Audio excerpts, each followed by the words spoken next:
Welcome to month 10 of the Tech Lead track, Team Scaling Excellence. Growing a team is easy. Growing a team well is hard. Today you'll learn how to design team structures for different scales, build hiring machines, onboard effectively, and maintain culture and quality as your organization grows. Hour 1 covers team structure design, team topologies, Dunbar's number, and how to organize for different scales. Hour 2 focuses on hiring excellence, building a hiring machine, designing interview processes, and practicing interviews. Hour 3 tackles onboarding at scale, programs that work for 5 people and for 50. And Hour 4 covers scaling challenges, common pitfalls, maintaining culture, and quality at scale.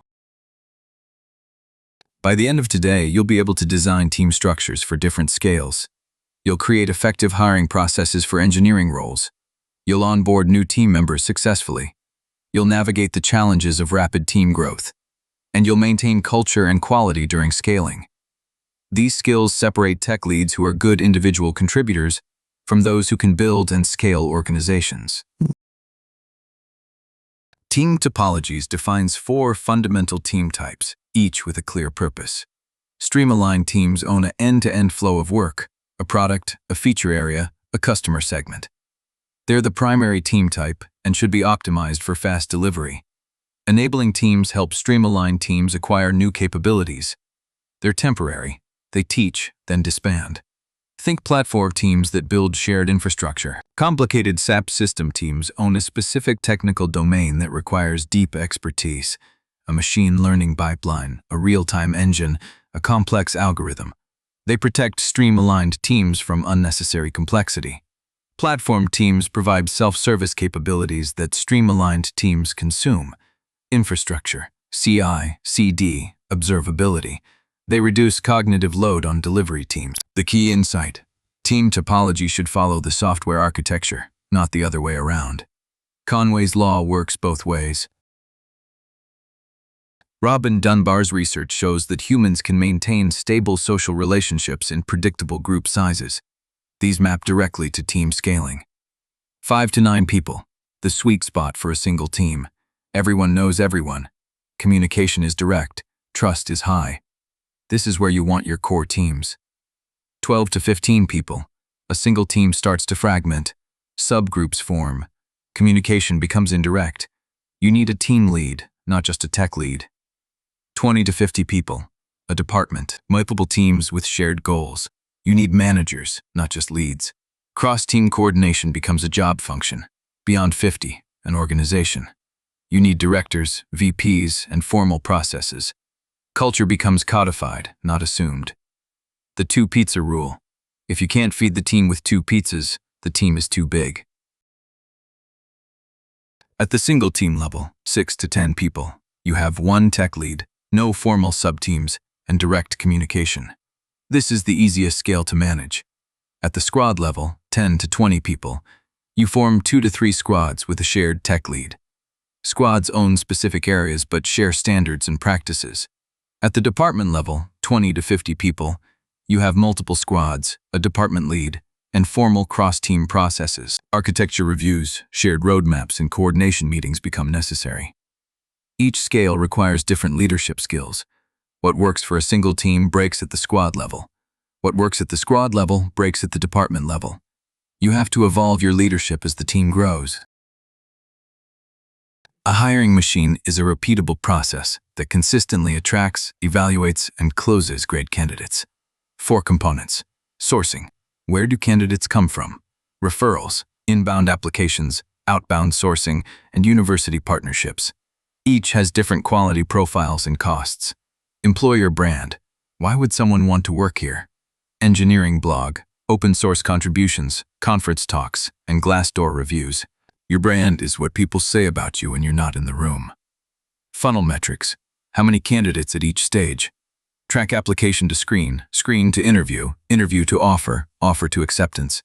If any conversion rate drops, you know where to focus. Key metrics. Time to hire, cost per hire, quality of hire, and offer acceptance rate. These tell you if your machine is working. A structured interview process reduces bias and improves quality. 7 stages. Application review.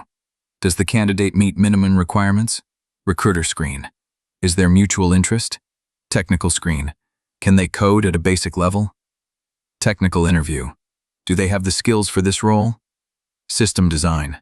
Can they think at the right abstraction level? Culture fit. Will they thrive in your team? Final conversation. Sell the role and answer questions. Use scorecards for every stage. Define what good looks like before the interview. Ask the same core questions to every candidate.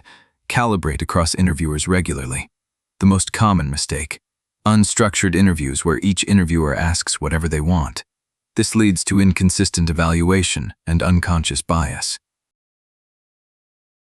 Onboarding is not orientation. Orientation is paperwork and policies. Onboarding is making someone productive and connected. The 90-day timeline. Week 1. Environment setup, team introductions, first small task. Month 1. Understand the code base, contribute to sprint work, build relationships. Month 2. Own a feature, participate in on-call, understand the architecture. Month 3. Lead a project, mentor others, contribute to team practices. The buddy system. Every new hire gets a buddy, someone who's been on the team for 6 to 12 months. The buddy answers questions, makes introductions, and helps navigate the unwritten rules. Warning signs of bad onboarding. New hires sitting idle for days, not knowing who to ask for help, or feeling like they're bothering people with questions. A structured onboarding program has 4 components. Week-by-week milestones. What should the new hire know and be able to do by the end of each week? Make these concrete and measurable. Success criteria. How do you know onboarding is working? Track time to first commit, first PR review, first on-call shift, and first feature delivery. Knowledge transfer. What does the new hire need to read, watch, and do? Create a checklist that covers architecture docs, team processes, and key codebase areas. Feedback loops. Check in with the new hire at days 7, 30, and 90. Ask what's working and what's not. Use this feedback to improve the program. The goal is not to make someone productive in 90 days. It's to make them feel like they belong in 90 days. 5 pitfalls that catch growing teams. First, hiring too fast. You can't onboard 10 people at once and maintain quality. Pace your hiring to match your onboarding capacity. Second, promoting your best engineer to manager. Technical skill doesn't equal management skill.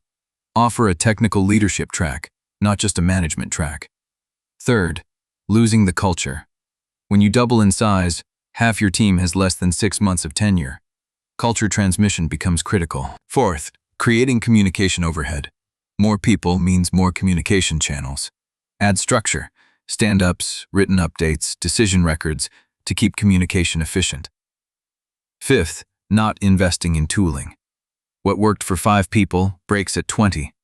Automate what you can. CI, CD, code review, deployment, monitoring. Culture is what happens when you're not in the room.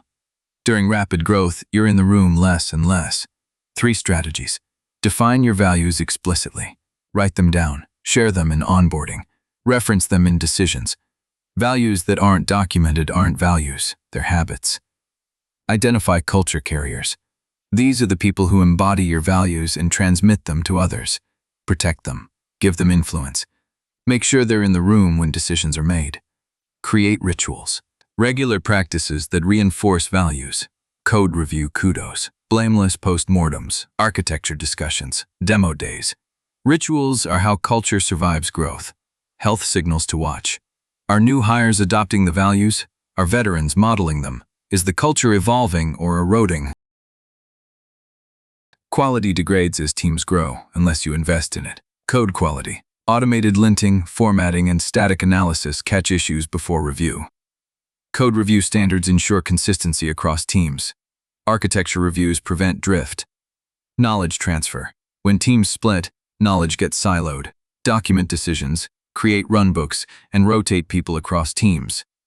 Review capacity. As the codebase grows, no one can review everything. Build expertise in specific areas and route reviews accordingly. The key insight: quality at scale requires systems, not heroes. Automated gates, clear standards, and shared ownership replace the informal quality checks that work for small teams.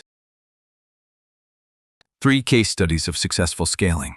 The startup grew from 8 to 40 engineers in 18 months.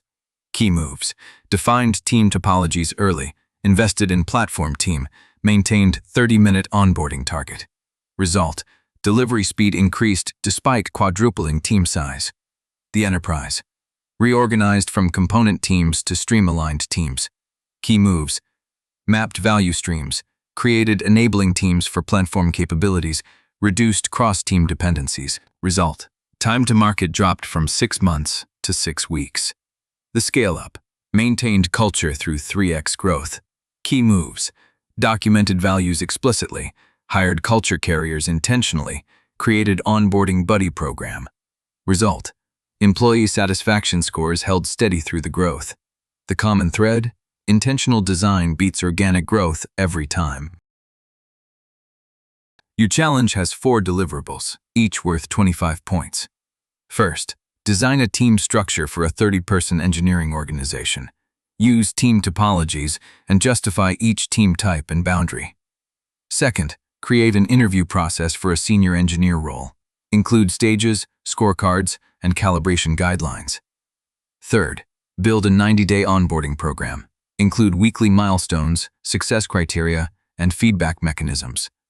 Fourth, develop a scaling plan for your current team. Identify the next growth stage and the investments needed to get there. Use real situations. The goal is practical, implementable plans, not theoretical perfection. 3 key takeaways from today. Team structure should follow software architecture. Conway's law is not optional. Use it intentionally. Hiring and onboarding are engineering problems, not just HR problems. Invest in them with the same rigor you invest in code. Culture doesn't scale automatically. You have to define it, protect it, and transmit it deliberately. Go build teams that are greater than the sum of their parts.